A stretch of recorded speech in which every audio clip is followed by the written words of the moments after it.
Welcome back to Warcraft News. Today, it's a big one because a while ago, PC Gamer had an interview with Ian Hazzikostas. He's the game director of World of Warcraft, meaning the buck stops with him. And in that interview, he said that they saw people's feedback and he promised that Mythic Plus would be a big focus coming into Undermined.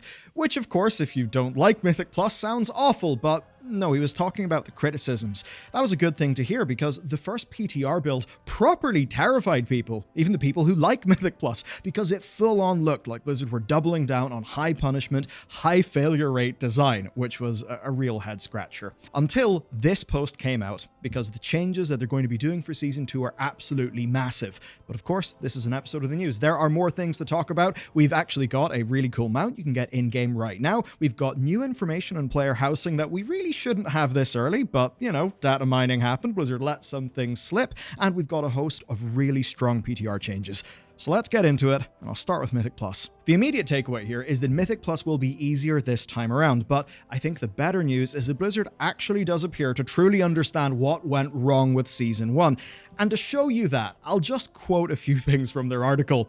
Too many mechanics at once. Failure was too punishing. Rewards felt insufficient, and it could be hard for many players to find groups. And it's definitely good to see those words coming out of their mouth because, let's be real, that's what we were all thinking anyway. So, to target those pain points, what they're doing is this. Number one, cast times on important enemy spells are going to be significantly increased. Should be better for your combat pacing and readability. Also, tank damage spikes generally are being reduced, and when they are going to happen, they're going to be better telegraphed. Also, enemy packs will have fewer threats per pack, which again should mean better clarity and more focus in the combat design, so that your screen is not just awash with bollocks, which is nice. So these are some major focuses they've talked about, but there's actually a bunch of other things that are already live on the PTR right now. Those include nerfs to Augvokers, healer buffs as well, and tank balancing that will essentially, if it all pans out, make the meta less important, which is good because if you don't play a meta spec, it can really suck. Now, as much as that's all good, in a way, these are still things that we could call details, and for Mythic Plus, it's good that Blizzard acknowledges the details are wrong, but a lot of our criticisms are the big level, the systemic level, and the good news here is they've actually addressed those systemic things. So specifically, they said the delves were a massive spanner in the works in how people were approaching Mythic Plus, because what Blizzard designed, because it seems that their designs weren't really talking to each other, is a system where people would finish gearing up in delves. The next step would then be a Mythic Plus 7 dungeon, which would absolutely kick your ass if you were not ready for them. Now that was partially because those dungeons were too hard, but it's also because they were 7s, which is 5 whole levels above where you're supposed to start in Mythic Plus. Obviously, nobody bothered to start at the beginning because they didn't need any of that gear, and many of the people with gear from 7s ended up not being experienced enough to do 7s, and the whole thing just fell apart. So here's their attempt to fix that. Number one, mythics across the board are going to be easier. That's because the 10% health and damage scaling per level will drop to 7% until a Mythic Plus 11. Then next, they're changing the Xal'atath's bargain affixes. Those are the ones that have got the various Kiss Carts effects, and those are not going to start until Mythic Plus 4. Then there's the case of Tyrannical and Fortified. The way it works is that one of those basically activates earlier on in the Keystone levels, and that rotates every week. But now they're changing it. It used to activate at plus 4, now it is going to activate at plus 7. Now, at plus 7, you used to get Challenger's Peril, which increased the death penalty by a lovely 15 seconds, which people loved. Here's the good news, at least if all you care about is gear. Challenger's Peril is gone. It's now being worked into something that activates at Mythic Plus 12. That's an absolutely huge change to how punishing these dungeons are, and the hilarious thing is, Mythic Plus 7 is when that used to activate, making the death penalty harder. But Mythic Plus 7 is also where delve-geared players were put into that system because of Blizzard's reward design. So you had all of these newbies that started playing Mythic Plus at the level where Mythic Plus became way more punishing. Nice that that's fixed. But okay, let's talk about rewards, because better yet, Mythic Plus 7s will now award Gilded Crests.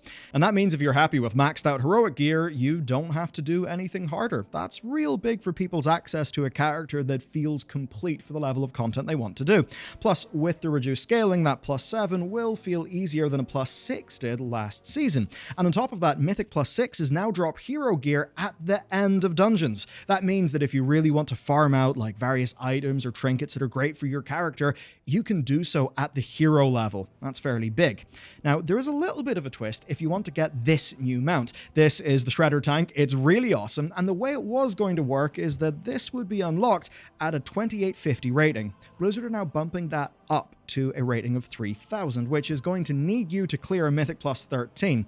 And you may think, oh dear, this is really hard and punishing. But you've got to remember all of the changes we've talked about here. So remember, number 1, the scaling is down. And then the plus 12 affix, Xal'atath's Guile, has been changed because now, instead of giving enemies even more health and damage on top of the key scaling that was already happening, now what it does is it adds back the 15-second death penalty. And with that, we can compare what a Season 1 to a Season 2 would look like. A Mythic Plus 13 right now has got a 214% health and damage modifier, but then Guile adds 10% on top of that for a rather colossal 245% bonus. Then a Mythic Plus 13 in Season 2 will just have a modifier of 145%. That'll be it. Because, yeah, that scaling really does compound as you go up the levels. That's just above where a Mythic Plus 10 is right now. So that will be easier, it will be more attainable. Now, of course, the actual dungeons are going to be different. That does mean that this is not exactly apples to apples. And part of the changes as well is that Mythic Plus Zeros will award champion gear instead of veteran gear, but they will be tougher to make up for that, which actually should be a more healthy starting point for players who want to focus on dungeon content. So all of that does mean that the base 100%, that all of this scaling works atop, will be a bit higher because of these dungeons, but I would absolutely still expect Mythic Plus to be easier this time around in terms of the raw numbers, but also more clear because of the more top-level design changes that they're making to things like the cast bars for important abilities and the density of mechanic, well, really punishing mechanic mobs within packs. Now, of course, if you're a big key pusher, you'll still be able to push yourself to the limit. It's just that that limit might be a plus 19 or a plus 20 instead of a plus 16. So in summary, Mythic Plus is going to be much easier and more rewarding, but it still will scale up to be extremely hard if you are playing for the challenge and you want to push keys. But before we move on, there is one last note. Key depletion is gone, but it is gone only with a catch. If you finished every dungeon in plus 12 or above, then your key will not drop below the level of plus 12. Now, I still think that this should basically go away for everyone because it's bullshit and you can manually deplete your keys anyway, but hey, it's a positive move. Let's hope that they continue it. Maybe in Season 3, depletion will finally be gone. And do remember the changes Blizzard made to Mythic Plus after the Siren Isle patch. I know not a lot of us were playing the game in that period of time, but they did make it so that crests are way more rewarding. All of this stuff that I've just talked about will compound on that as well. I think back to Season 3, I believe, of Dragonflight. It was notably easier than what people had expected, but it actually ended up being really fun, and participation numbers were really high, and honestly, the vibes were pretty good. So let's hope we land a bit closer to that. Okay, the next thing to talk about is player housing, because somebody at Blizzard was very silly. Wowhead found a file on the Cataclysm Classic PTR, of all places. Yeah, I know, Cataclassic's a thing. Kind of forgot about that, but anyway, they found a file over there that very much looks like ongoing work in player housing. That's because it's a Lua file that is called Player Housing Constants Documentation, and that means it's got loads of variables. The variables that sort of inform us, basically, what this system will be playing around with. It's a list of names that appears to be a list of names of things that we will be able to customize.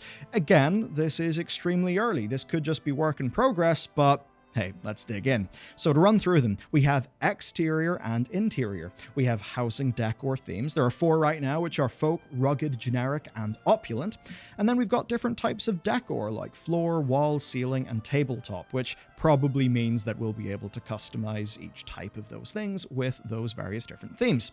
But then there's maybe the more exciting part, which is exterior component size and theme, where we've actually got any, small, medium, and large for our sizes, and human for theme. And from that, we can actually infer quite a lot. It means that we're going to get components that we can place outside that have presumably got different sizes and have got different theme categories, such as human. And if human is down there as one, it definitely makes you think about the other races as well. But then you may be thinking, I wonder how I'm going to place any of these things in my house. WoW doesn't have a UI for that. Well, that's where it's interesting, because we have now got a reference to two edit modes. One is called Decor, the other one is called Layout. So it seems then that we'll be able to change our house's layout as well as what is inside our house, which would basically mean less like swapping out individual massive Duplo blocks like in, say, the Garrison system, and something far more akin to what you would imagine from a real house editor. The idea of placing your things in real time and then being able to choose your different decor options. And that brings me to some variables that kind of inform us about gameplay stuff. So there's results, lock and unlock operations, as well as one called not inside house. And these very much sound like protections for trying to place things where they shouldn't be. And that does imply that we can even try in the first place, which is kind of interesting. And we've got lots of other little puzzle pieces as well. Different sized door options, cosmetic doorways, walls, floors, ceilings, stairs, pillars, and not just items to decorate with, but I guess ways to properly design the layout of your house, right? So not just, again, do you choose house A, house B, or house C? No, you're actually making what your house looks like. Ideally, it would be a little like The Sims, but, we'll have to see how the UI ends up being at the end of the day. There's another neat variable as well. It's called locked by other player. Locked by other player, what does that mean? Well, it sort of tells me that this may be multiplayer friendly, like if you want to have somebody else decorate your house. It'd be kind of neat. Now, obvious disclaimer here. We probably should not be seeing these things. These might be wildly out of date. I mean, it appeared in the Cataclysm, the Cataclysm Classic PTR, which is a bizarre place to find it. So the system may use all of this, it may use none of this, it could be an old version, could be a new version. Basically, only expect to get proper details at Gamescom this August. But hey, I do like what I'm seeing so far. And speaking of good things, thankfully, the PTR also brought some good news. I'll kick it off with good news for the Delvers, because Gilded Crests come from Tier 11 Delves. Originally, the plan was to limit us to 18 a week, but that has now been bumped up to 21, which, in the grand scheme of things, is not exactly a shitload of Gilded Crests, but hey, over 5 weeks it is one extra upgrade level, but that does compound upon many other changes, like the changes to crest trading and even what we just talked about with Mythic Pluses. Certainly positive change, and speaking of positive, man, the things that they have done to the drive system since we made our showcase video are really neat. People say the devil is in the details, which actually came from people saying that God is in the details, and well, basically, yeah, that's kind of right here, because Blizzard have made so many tiny little tweaks here, there, and everywhere that just take down the levels of frustration that this system could bring out, just massively. As an example, all those small little things cluttering the ground used to stop you if you drove over them. That no longer happens. If you bump into things like, say, lampposts at an angle, you'll continue where you used to be stopped, which is really good. Seriously, it feels so much better. Now, if you do go straight into a fence or a wall, the way it used to be is you'd get sort of stuck and it would be weird. Now you don't get stuck. We then combine that with an improvement to the handling of how our cars actually drift and a whole bunch of really cool sound effects. And basically, the worries about the usability of this system just meaning that people kind of bounce off it within the first 5 minutes, those fears are way down. And the growls of your engine, depending on your speed, the turbo sounds that really do sound like cursed goblin nightmare tech, the drifting that's got your tires screech. It's really cool, actually. And look, it is primitive. It is still World of Warcraft, but that they have pulled this off in World of Warcraft is honestly really damn impressive. On top of that, then, there's a bunch of class tuning and some changes, but it's always hard to judge that stuff until later on in the PTR. We are going to have our usual winners and losers video, probably one about choosing a main, and I know that the DHs were certainly worried for a bit. It seems like they are actually getting a little bit of love, so hopefully we'll be able to do our Demon Hunter video fairly soon. But to finish today's episode, I have got a PSA about the live game, because it is the Lunar Festival in-game, and the festival itself has not received a major update, but it does have a new reward, and honestly, it's a really, really cool one, and they've also added elders around Khazalgar. The new mount is called the Lunar Launcher, and it's basically a, big firework rocket thing. It's a pretty unique looking mount, and it only costs 75 coins of Ancestry. Many of us will actually already have those coins of Ancestry from just, years and years of this event, but if you don't, A quick trip around Azeroth, honoring all the elders, will get you 75 in absolutely no time, though you'll only need to get 50 by going and talking to all the elders, and that's because you get 25 for doing up to the lunar preservation step in the event quest, which is actually way faster. It only takes about 10 minutes of flying around, though I should note that those are soulbound, so it's not like you can just do the quest 3 times, transfer all the currency to one thing, and immediately get the mount. But still, it should take under like an hour, especially if you just go to, say, Northrend and clear it there, because there's a lot of elders knocking about in Northrend. It's really dense. You'll be able to do that quick. So if you want a quick way to knock this out, then doing the new achievement in Kazelgar, then Northrend, then clearing Kalimdor of Elders while you do the quest is going to be the most efficient way to do this. And if you want an add-on to help you, you can just grab Handy Notes and the Lunar Festival plugin, then just, go to town, have fun. Now that is the important news for this week. Basically, Season 2 is shaping up to be a massive improvement over Season 1. It seems that some of that fear that, I don't know, people could just be too successful in the game that Blizzard had for a long time is kind of melting away. A lot of that player feedback for years and years, it just kind of felt like it maybe would get actioned on, but here it does seem to be a substantial number of changes, but most importantly, a substantial number of changes that kind of show us that maybe their philosophy has changed. So that's the important news for this week. It actually seems they're learning lessons. And if you would like to learn a little bit of a lesson and learn about a character who's almost certainly going to be featuring in the Midnight expansion, I mean, it's basically confirmed, check out this video next on Azshara. It's going to make a lot of things make sense, and I think you'll enjoy it.